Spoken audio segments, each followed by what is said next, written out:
snake. The sound is soft, like the rasp of a dry tongue against the bark, mixed with a faint rattle of leaves. Which direction is it coming from? The branches are crowded together up here, and other sounds distract my ears.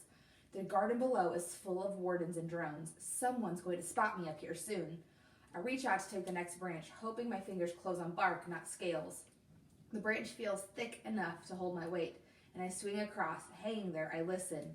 The slithering sounds closer now, but I can't focus on the snake. A dozen armed soldiers and a house full of security drones are after me. I hoist myself up, wrapping my legs around the branch. The roof is so close. As I shimmy upward, the leaves rattle, but I don't care about noise. I just want to put my feet on solid ground. Then the slithering sound comes again. I freeze, switch off my useless night vision. There it is ahead of me, scales glinting in the moonlight, sinuous and coiling. Two black eyes like dots of oil. It stares at me with boundless patience, paralyzing me. I hang like that for an endless time, barely breathing, dimly aware that my muscles are starting to burn. Sooner or later, I'll fall. It's a drone that saves me, the little red and green running lights whirling up into the corner of my vision. Only a meter away, the barrel of its little stunner is pointed right at my face. Don't move, it says. We don't want to hurt you, but we will if we have to. Hurt me? If it hits me with the stunner, I'll tumble on the way to the ground. Maybe that fact will make the operator hesitate. I don't even have a weapon, so I improvise one. My reflexes override my fear. I reach out to grab the tail end of the snake and fling it at the drone. It hits with a smack and tightens its coils around the little machine. The drone tips over, its lifter fighting the shifting weight, but the startled creature won't let go, and together they tumble away through the leaves. I'm already scrambling for the roof. Noise doesn't matter anymore. If I can only get to those bungee jackets and hurl myself into the night. This branch is just close enough for my fingers to reach the roof's edge.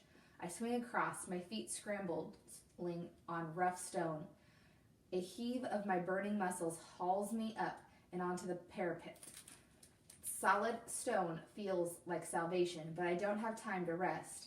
I roll from the parapet wall onto needles, spines, the edge of the cactus garden. 1,000 pinpricks pull a ragged gasp from my lips. I launch myself from the cactus bed and onto the gravel rooftop. My jacket is pinned to me, 100 little hooks still in my skin. I pull it off, tearing spines with it. Stop right there, comes a familiar voice. Another drone, 2 meters from me. You don't have to fight us, it says, speaking with Arabella's voice. My father's forces are invading the ruins, and she's focusing on me? Why do I matter so much? Because she doesn't realize that my father has thrown me away. You can't escape, Raffia. She's probably right. There are no weapons for me to grab. My jacket lies at my feet. Maybe I could throw it at the drone. But I'm exhausted, my muscles screaming. You have nothing to fear from us, Arabella says. I want so badly to believe her, to think that someone is on my side. Okay, I murmur and raise my hands. I give up. Very good, Raffia. I knew you were a smart. Something slams into the drone, lighting up with the night with sparks and flame. I stumble away, hands across my eyes, almost falling back into the cactuses again. My eyes pulsing with leftover explosion, I can see someone at the far parapet, the dark mountains framed behind him. He's holding a hunting bow. Come on, Cole calls. I've only got 2 more explosive arrows. He glitters in the starlight because he's covered with ferroglass dust. My pulse knife is on his belt.